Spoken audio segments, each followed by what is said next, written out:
Assalamualaikum warahmatullahi wabarakatuh. Halo teman-teman level 4, bagaimana kabarnya hari ini? Semoga teman-teman selalu dalam keadaan sehat, masih tetap semangat ya.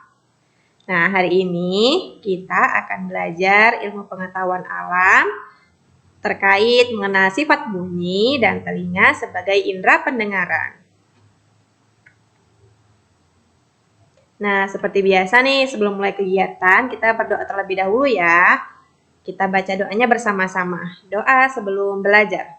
Allahumma inni as'aluka ilman nafi'ah wa rizqan thayyibah wa amalan mutaqabbala. Semoga apa yang akan kita pelajari hari ini dapat dengan mudah untuk kita pahami bersama ya. Nah, setelah berdoa, sekarang saatnya kita membuat kesepakatan terlebih dahulu nih. Kesepakatan yang pertama, niatkan belajar karena Allah. Yang kedua, menyimak video pembelajaran dari awal hingga akhir. Yang ketiga, menyimak penjelasan materi dalam posisi yang baik. Yang keempat, menyiapkan alat tulis dan mencatat poin-poin penting. Dan yang terakhir, teman-teman dapat menonton kembali video jika belum paham. Oke, sebelum kita mulai belajar, kita main dulu nih teman-teman. Nah, permainannya kali ini yaitu teman-teman akan menarik garis, mencocokkan. Nah, teman-teman akan mencocokkan antara Asmaul Husna dengan artinya yang sesuai, dengan arti yang tepat ya. Oke, baiklah. Kalau Asmaul Husna Ar-Rahman, teman-teman tahu nggak ya apa artinya? Oke, artinya adalah Maha Pengasih. Kalau Ar-Rahim, ini biasanya sering disebut nih ya, kalau teman-teman mengucapkan basmalah. Ar-Rahim, oke, artinya Maha Penyayang. Kalau Al-Basir, nah Al-Basir ini artinya Maha Melihat. Lalu Al-Quddus, Al-Qudus artinya adalah Maha Suci. Berarti yang terakhir As-Sami' artinya Maha Mendengar. Nah, sekarang kita fokus di As-Sami' nih teman-teman, yang artinya Allah Maha Mendengar. Nah, ini kan As-Sami' itu artinya Allah Maha Mendengar. Nah, apakah mendengarnya Allah sama dengan mendengarnya kita sebagai manusia? Sama nggak kira-kira? Nah, jadi tidak sama ya teman-teman, maksudnya mendengarnya Allah dengan mendengarnya kita. Nah, jadi Allah Maha Mendengar itu ada dua maksudnya teman-teman. Yang pertama adalah mengabulkan doa. Nah, jadi Allah ini mendengar, merespon. Merespon di sini maksudnya itu mengabulkan permohonan hamba-hamba yang berdoa kepadanya. Nah, maka dari itu, teman-teman selalu sempatkan waktu untuk berdoa ya, terutama biasanya sering itu kan kalau setelah sholat ya. Nah, ini ada dalam firman Allah, ada dalam Al-Quran nih teman-teman. Kalau Allah itu maha mengabulkan doa, itu ada dalam Quran surah Ibrahim ayat 39. Nanti teman-teman bisa cek sendiri artinya ya. Kemudian yang kedua, Allah Maha Mendengar itu dia menangkap suara. Nah, maksudnya semua suara tanpa terkecuali itu pasti didengar oleh Allah. Termasuk sesuatu yang bahkan belum kita ucapkan nih. Dan baru kita niatkan dalam hati, itu pasti Allah tahu, pasti Allah mendengarnya teman-teman. Nah, jadi nih, apa sih yang harus kita lakukan kalau Allah memiliki sifat Maha Mendengar? Apa yang kira-kira harus teman-teman lakukan? Nah, apakah boleh kita berkata kasar?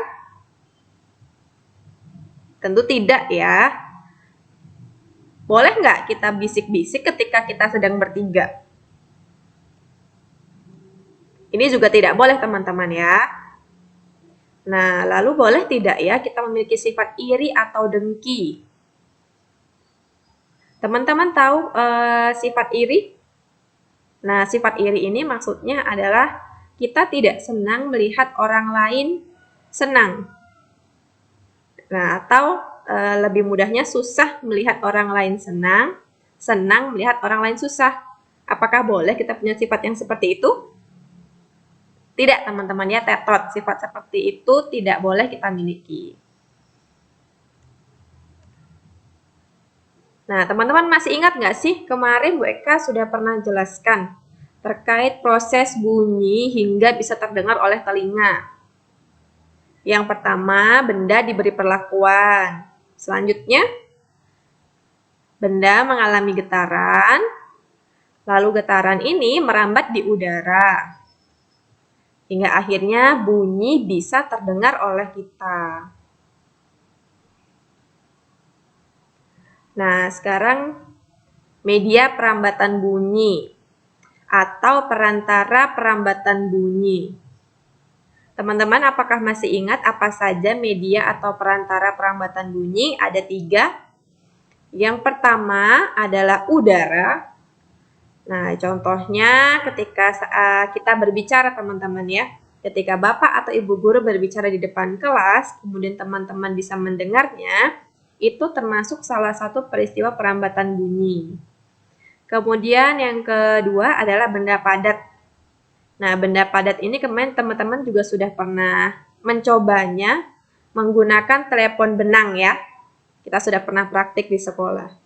Lalu yang ketiga adalah benda cair.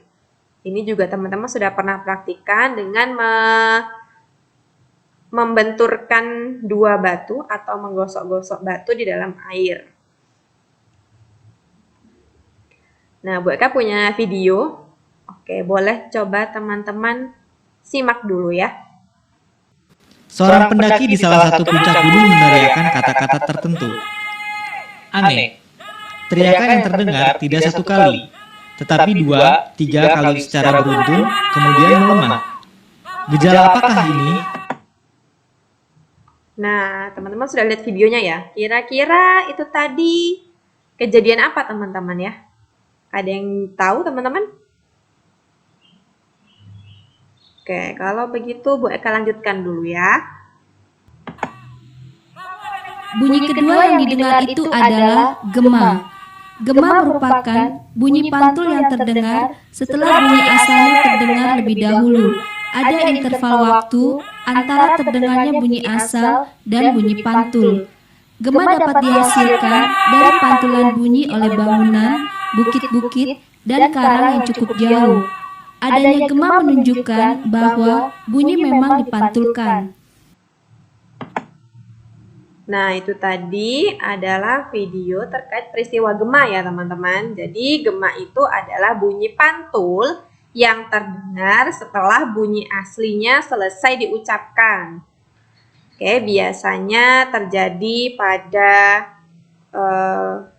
tempat-tempat yang tinggi, gunung, bukit, kemudian bisa juga terjadi pada lembah atau bahkan di gua.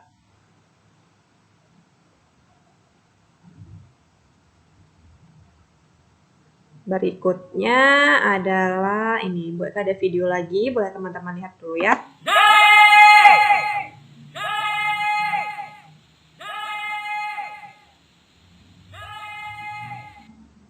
Apakah yang dimaksud gaung atau kerdang?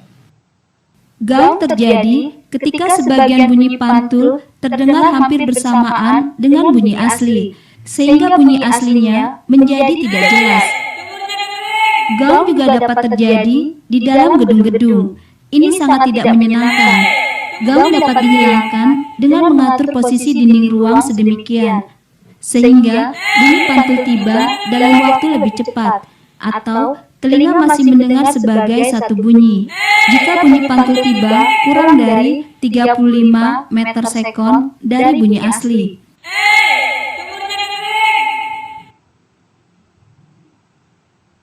Oke, peristiwa yang terjadi pada video kedua ini disebut dengan peristiwa gaung atau kerdam, teman-teman. Nah, gaung atau kerdam ini adalah bunyi pantul yang terdengar hampir bersamaan dengan bunyi asli, sehingga menyebabkan suaranya jadi tidak jelas nih teman-teman. Nah, biasanya terjadi pada ruangan yang sempit ya, yang dindingnya itu sempit berdekatan seperti itu. Nah, teman-teman, jadi sifat pemantulan bunyi itu terbagi menjadi dua nih teman-teman. Nah, ada gema dan gaung. Kira-kira perbedaannya apa teman-teman tahu nggak ya? Dari video yang tadi sudah teman-teman lihat. Oke, yang pertama perbedaannya, kalau gema itu dia terjadi pada tempat yang luas. Kemudian bunyi pantulnya terdengar setelah bunyi asli selesai diucapkan.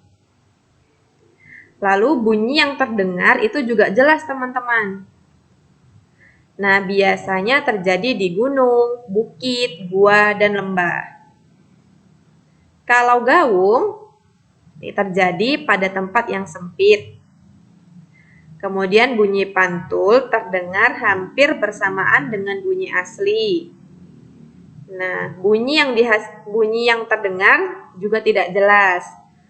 Nah, biasanya terjadi di gedung pertemuan atau bioskop. Kalau persamaannya apa teman-teman? Kira-kira tahu nggak? Nah, kalau persamaannya, gema dan gaung itu sama-sama bunyi pantul. Nah, nih, ternyata sifat pemantulan bunyi itu ada manfaatnya juga, teman-teman. Ada 4 manfaatnya. Yang pertama adalah dapat mendeteksi keretakan logam. Nah, dia menggunakan pancaran gelombang ultrasonik untuk memeriksa retak-retak tersembunyi pada bagian pesawat terbang atau bangunan. Tujuannya tentu saja kalau pada pesawat terbang, untuk menghindari terjadinya kecelakaan pesawat. Kalau pada bangunan tentu saja menghindari bangunan itu rubuh atau runtuh teman-teman ya, agar tidak membahayakan orang. Kemudian manfaatnya yang kedua adalah untuk USG. Tahu nggak teman-teman USG itu apa? Nah, USG ini biasanya dalam bidang kedokteran ya, itu digunakan untuk melakukan pemeriksaan medis ultrasonografi. Biasanya ini diperuntukkan untuk ibu hamil. Nah, tujuannya adalah untuk mendeteksi misalnya bayi janin yang ada dalam perut ibu hamil ini berkembang atau tidak, atau ada kelainan. Nah, itu bisa terdeteksi dengan melakukan USG ini, teman-teman. Oke, berikutnya adalah mengukur kedalaman laut. Nah, untuk mengukur kedalaman laut, kapal memancarkan bunyi dari alat yang ada di dasar kapal menuju dasar laut. Nah, teman-teman bisa lihat di gambar, itu ada bunyi datang, berarti dia mengirimkan gelombang bunyi, kemudian hingga ke dasar, lalu gelombang bunyinya memantul lagi kembali ke kapal. Nah, dari situ kita bisa mengetahui seberapa dalam laut tersebut. Berikutnya untuk mengetahui kedudukan benda-benda di dalam laut.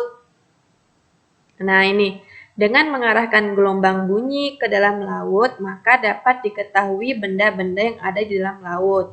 Misalnya di bawah kapal itu sedang ada kapal selam, atau ada gerombolan ikan, atau bahkan ada terumbu karangnya, seperti itu teman-teman. Nah, kemudian sifat bunyi yang berikutnya adalah penyerapan. Nah, nih, benda-benda yang dapat menyerap bunyi adalah benda-benda yang permukaannya lunak. Nah, kalau tadi pemantulan bunyi itu, dia memantul kalau mengenai benda yang permukaannya keras, teman-teman. Seperti kaca, kemudian kayu, dinding, besi.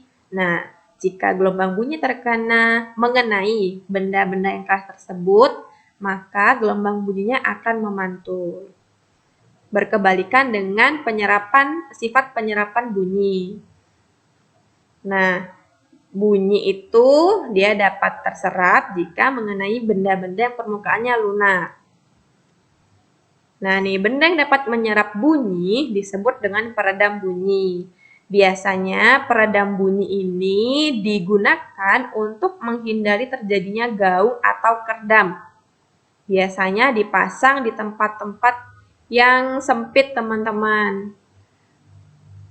Nah, ini beberapa contoh benda yang dapat meredam bunyi. Ada karpet, goni, kertas, kain, busa, dan juga wol.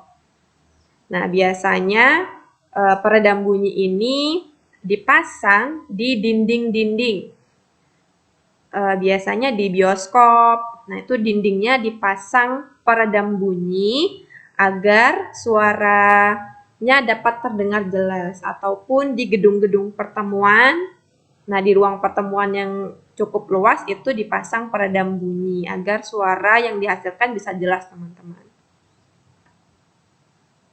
Nah, kalau tadi kita sudah membahas terkait sifat bunyi. Tadi ada bunyi dapat merambat, kemudian bunyi dapat memantul, dan yang terakhir tadi bunyi dapat diserap. Nah, sekarang tahapan bunyi bisa terdengar hingga ke telinga atau indera pendengaran kita.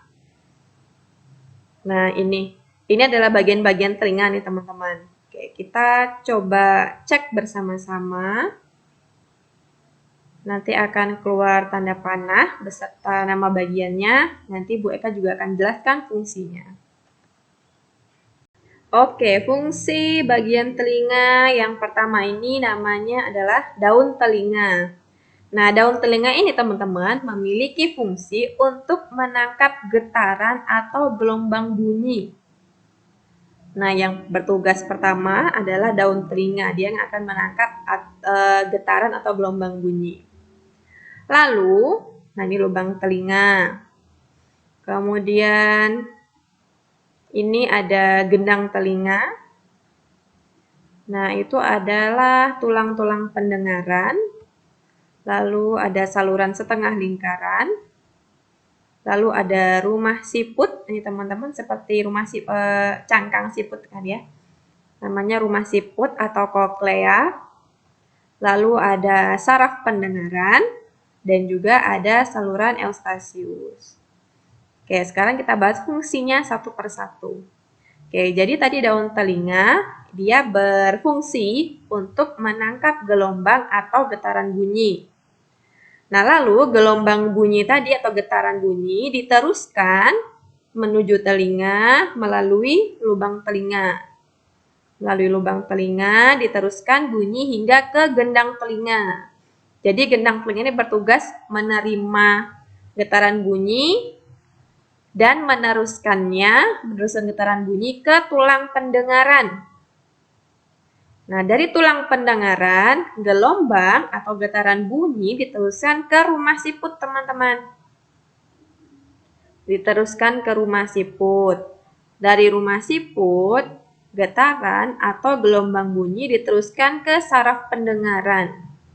Nah, saraf pendengaran ini yang akan meneruskan getaran bunyi atau gelombang bunyinya ke otak. Seperti itu. Jadi ingat ya, dari daun telinga yang bertugas menangkap getaran atau gelombang bunyi, masuk melalui lubang telinga ke gendang telinga. Dari gendang telinga diteruskan ke tulang pendengaran, lalu diteruskan ke rumah siput atau koklea, lalu diteruskan ke saraf pendengar, dan terakhir diteruskan ke otak. Nah, telinga kita itu, teman-teman, selain berfungsi sebagai indera pendengaran, juga berfungsi untuk menjaga supaya tubuh kita tetap seimbang. Nah, karena di sini, saluran setengah lingkaran ini berfungsi untuk menjaga keseimbangan tubuh kita. Kemudian untuk saluran eustasius, nah jadi saluran eustasius itu berfungsi untuk menghubungkan ruang telinga tengah dan faring. Nah ini Bu Eka mau cek lagi nih, tadi tahapan bunyi sampai terdengar. Nah jadi tadi kan ada gelombang bunyi, kemudian ditangkap oleh daun telinga, lalu diteruskan kemana tadi teman-teman? Diteruskan ke lubang telinga, oke, atau saluran telinga. Lalu diteruskan lagi ke gendang telinga. Setelah dari gendang telinga, diteruskan ke tulang pendengaran. Dari tulang pendengaran diteruskan ke rumah siput, atau nama lainnya tadi adalah koklea.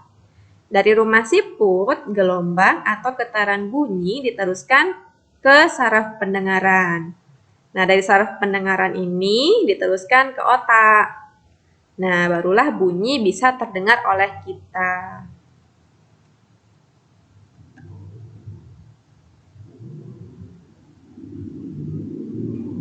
Nah, ini tadi adalah yang sudah kita pelajari teman-teman terkait bunyi.